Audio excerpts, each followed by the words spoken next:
Bismillah ar-Rahman. In one of your sohbats previously, you had mentioned that whenever the ego attacks, the primary target of the ego is to attack the shaykh.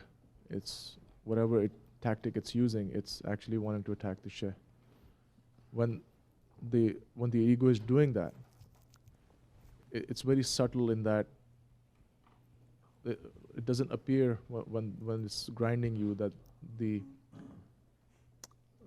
target is the shaykh. How does then one try to identify and be aware of that what appears as an attack on the person is not actually on the person, but the target is the love of the shaykh, or actually directed to the shaykh?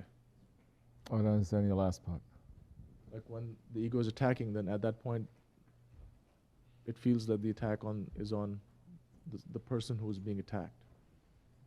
How does one at that point be aware or be cautious not to fall in that trap? And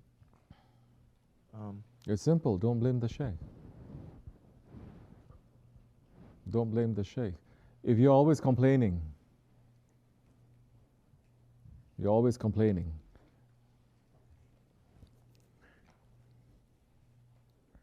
and you're not taking responsibility for the wrong things that you have done, complaining and blaming others, then it's very easy. Ultimately, you're going to blame the shaykh. What our shaykh is teaching us, people who complain and they complain and they complain and they complain too much, in reality, you're complaining against Allah. Because the believer knows whatever good is coming from Allah and whatever bad is coming from your ego. Yes? This is ayat karimah. So how are you going to blame Allah? So if you don't blame Allah, are you going to complain? You're not going to complain. You're going to look for a solution, or you're going to look for the hikmat, the wisdom, why this is happening. You understand? What is the good that is happening? What are the secrets why this is happening? You're not going to say, oh, why is happening to me? It should happen to someone else. It's not fair. It's this and that's complaining. So if you are used to complaining a lot, and you don't see, well, actually, there's something wrong that is happening in you. You are the problem too. You don't see that, you're going to blame others. Especially if you see the shaykh is now not supporting you openly the way that the ego wants. Maybe the shaykh is supporting you. Does the shaykh have to do everything openly for you to believe? Obviously not. Then you're going to feel in your heart betrayed. Why the shaykh is not supporting me? Why is not stopping this from happening? Okay, it's nothing to do now. Sometimes things happen and they end.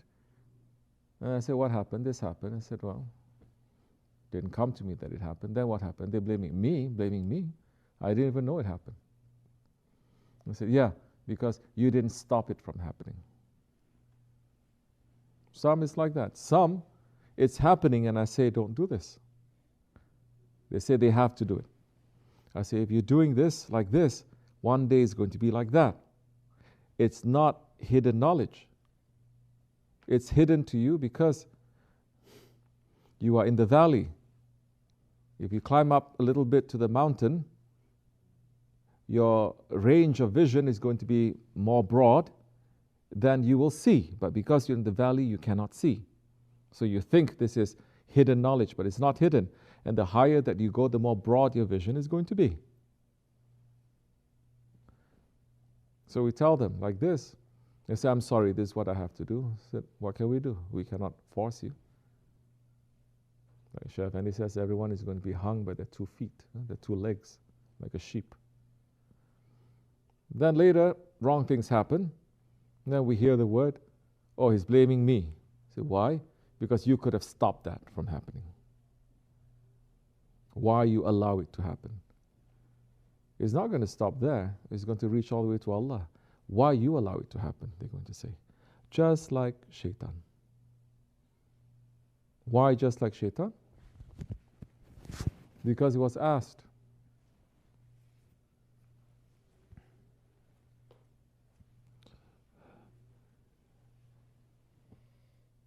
the question was asked. And Shaitan was saying what? The wrong that I did to Allah, isn't Allah all-powerful? Nothing happens without Allah's knowledge and permission. So, Shaitan saying, in reality, what I did was in accordance to Allah's will too. Well, why didn't He stop me if it's not according to His will? Will is something, permission is something else. Yes, everything is according to His will and His permission. So, Shaykh Effendi is saying Shaitan then became even more shaitanic. He refused to look at himself and to see how much he himself is responsible for, blaming everything to Allah. Now, that is the root of the problem. And we inherit those things from Shaitan, you understand? So now in a situation like this, after a while you're going to blame. You're going to blame who? First the person, then you say, Shaitan says it's not just that. Whole community is to blame because they make this thing to happen. Not enough. Why the Shaykh knowing this and is not stopping? Why stop there? Why not say Islam made it to happen? Why not say Allah? And there are people who do that. But that is very foolish, it's very short-sighted, but Shaitan makes you to be busy with that. How do you do it then?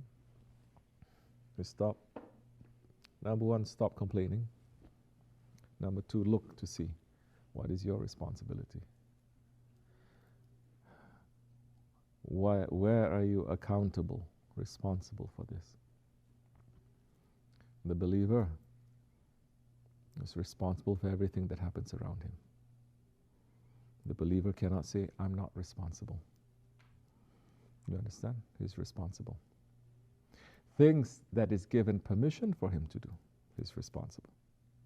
Things that is no permission given, you're not responsible. Now here in this Jamaat, you're responsible. You're responsible for yourself, for your family, you're responsible. You're responsible for the Jamaat around here that as much as you are in contact with. Other things, it comes in limitations. This much you're responsible, beyond that you're not so much responsible. Others are more responsible than that. So, get rid of this sickness of complaining. Get rid of this sickness of deflecting. This, two people have a fight. You know I'm going with this. Two people have a fight, and your response is always, but that one did this, that one did that, but that one did this. I didn't do anything. Nothing I do. In fact, I did this so good, and this so good, and this one did this. You understand? The language is wrong. The language is, you're already painting yourself as an angel, as a martyr, and that one is a complete shaitan and aggressor. No argument is ever like that. This is what you think of yourself. That means you're hiding something. So we cannot go forward like that. You don't complain. You understand what is your responsibility. Then try to stop blaming others. Then, when the shaitan whispers to you about your shaykh, don't blame your shaykh. Find reasons. Find 1,000 reasons. Like they say in our way, their worst sins, okay, they are better than our worship. I don't mean, of course, people who are contravening the Shariat openly, and they're doing so, and then you don't say, no, of course I don't mean that. I mean people who are keeping especially the appearances and doing everything properly, that they are doing that. Now, be busy instead,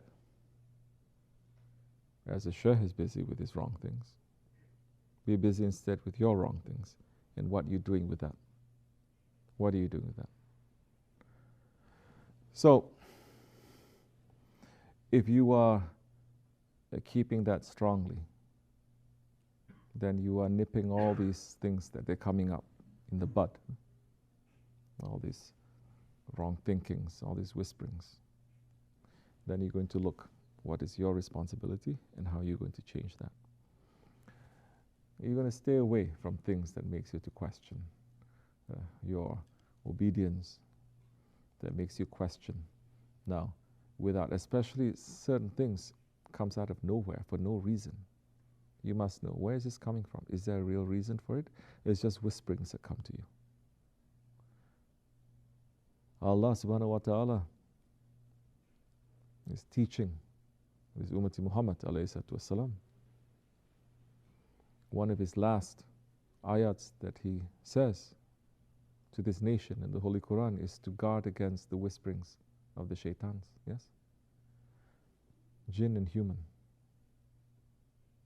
You understand now how important it is, how heavy it is. Whisperings, they come, jinns and humans. What makes you to open your heart? Who opens your heart? If you don't understand your ego is opening your heart at every single time to all these whisperings, and it all enters. No matter how much zikr and worship you do, you have no control. If you cannot control your heart, you have no control over anything. If you have no control over your heart, to have hasad, to have arrogance, stubbornness and all these things, you have nothing. Everything is cancelled. So to understand that is very important. That is knowledge. You're not going to open yourself to that kind of situation or people or understanding. And in this way, after some time, and he will test us to make sure that it's not there. He'll train us very hard. Everybody says, we love him, we want to be obedient to him, this and that. What is the price of that? What is the price of, let's say, submission to the Holy Prophet ﷺ? What price did the Sahaba Kiram pay? Oof, we cannot even come close. And now we're saying we want that love and that submission to our Shaykh. What price are we paying? What price is he asking? Nothing. He's not asking. But you want to be, what price is it? You think it's very simple? We're walking in their footsteps. So at least we must know what is the price, and we say, Astaghfirullah. I know it's worth $10 billion, but I only have $5. Let me just put it there. Something. And you're going to ask for forgiveness. Then it'll be easy. Take one step, Allah take 10 steps to you. You understand? وَمِنَ اللَّهُ تَوْفِيقَ الْفَاتِحَةِ.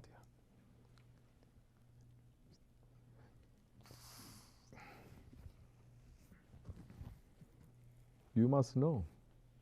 You must have this, yes, this shame and this fear. It's one thing I was talking.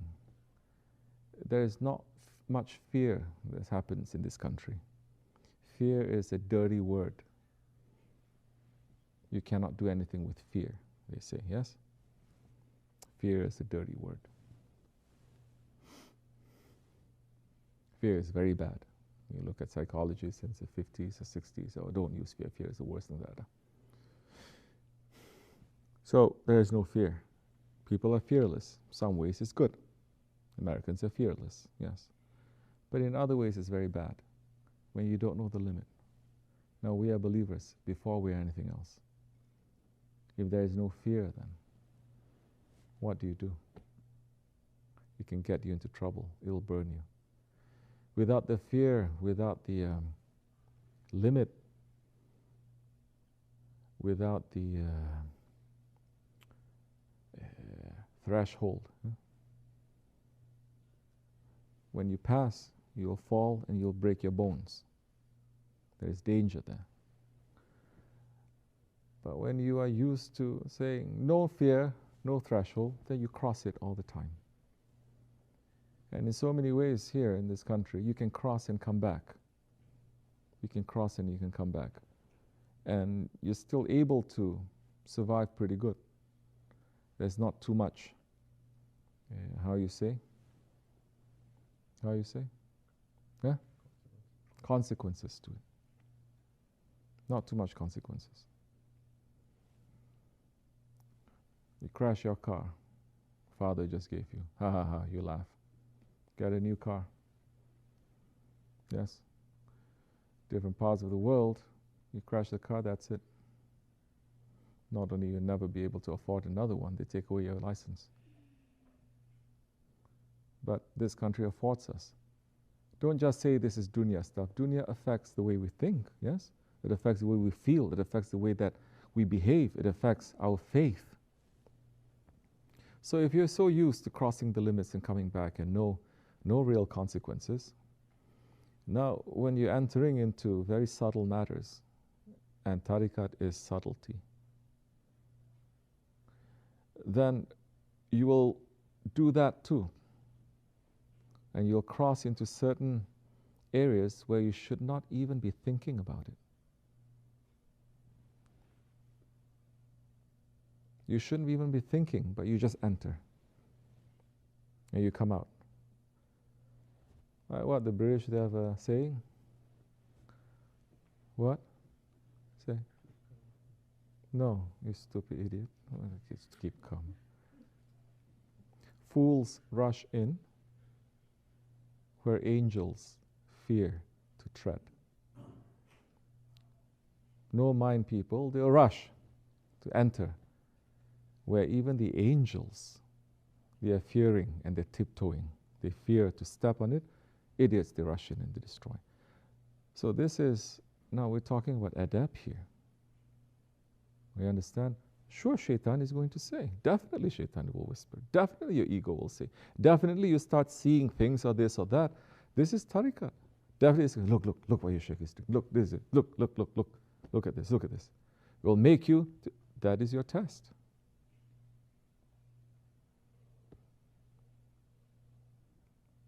That is a test. Sahabe Kiram, for example, had to go through when the Prophet ﷺ lost his camel. And what the Yahudis are saying, you claim you're a prophet and you can't even find your camel? Yes? When the Prophet says, I'm not that kind of prophet that you're used to. Your kahanas or whatever. I'm not like that. He did find it. So now, how do we know that? How do we have that knowledge? And how do we teach that to our young ones? This place, this country, allows you to make as many mistakes as you want. You can always come back, yes? You can always reinvent yourself, yes or no? You're not happy in one state, you can go to another state. But as believers, we're not that free. We have to be responsible. We have to know that we cannot pass these limits. These are limits. We have to know something is over there, we shouldn't look at it. We should watch our gaze, look down. Yes? This is very subtle. And this is identifying now what is there in this Jamaat, in this country, in this society, and trying to fix. This is what makes tariqat and Islam great, because now it's not something that is just contained in a book that is written hundreds of years or 1,000 years ago and you're still following it. It changes. Because humankind, our ego, this world, it changes also. So this is important to know. It's none of my business. It's not it. To this one, to this one, to this one. If you're given the authority, then there's a bigger test for you. If you're given the authority now to see and to change, then you're going to say, I give you authority. Are you going to be a tyrant?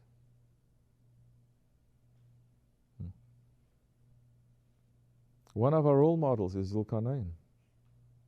Allah gave him the authority,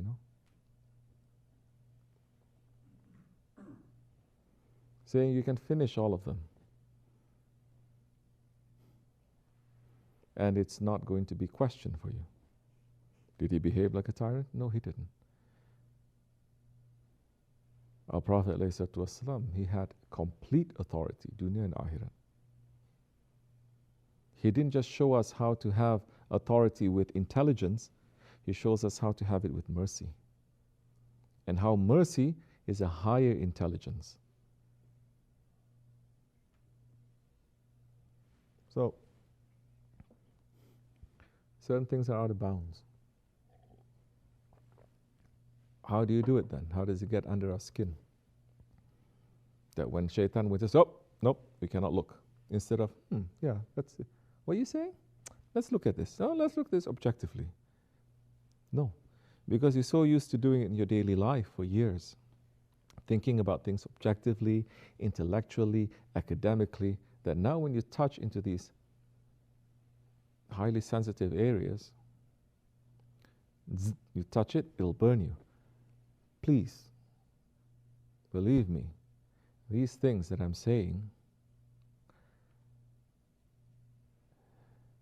it took us 10 years for the electricity to reach to you too. It took 10 years. And every time we're saying don't, every time we're saying that, every time we're explaining, long time. When everything else fails and we say this will lead to Jahannam if you continue like that, then it's necessary for you to get that. Otherwise it is very bad.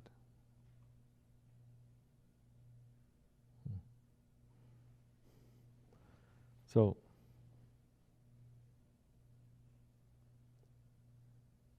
I read something, Sohbet from Shaykh Effendi today. Sahib will say. He said so many people claiming to love Hazrat Ali.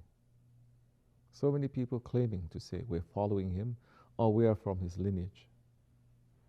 But what did he say? He said, if a man teaches me one word,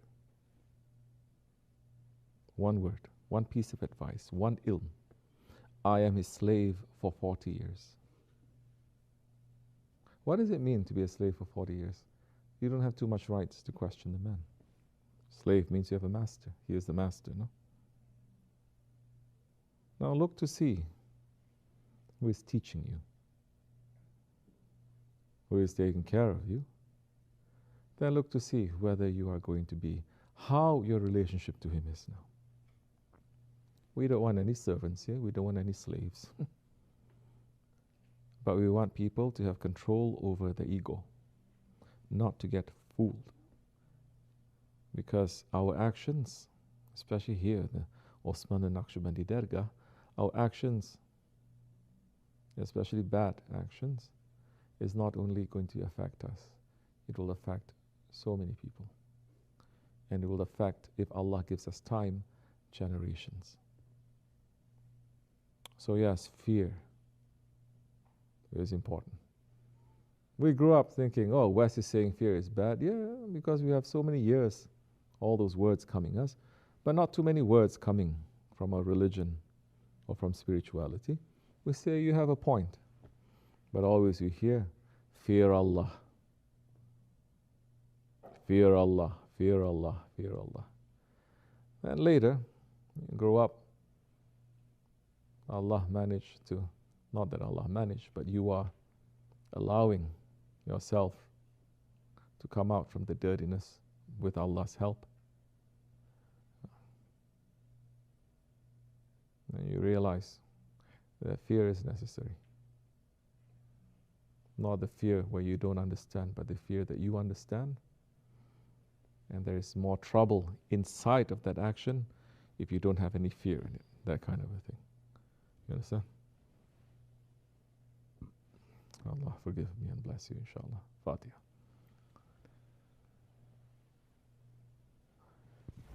Amen.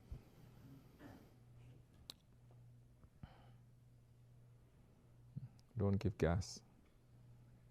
Okay? Don't feed that wolf. No. It's okay. Just say, I don't understand. Or what do they say? I don't understand. Okay. Assalamu alaikum.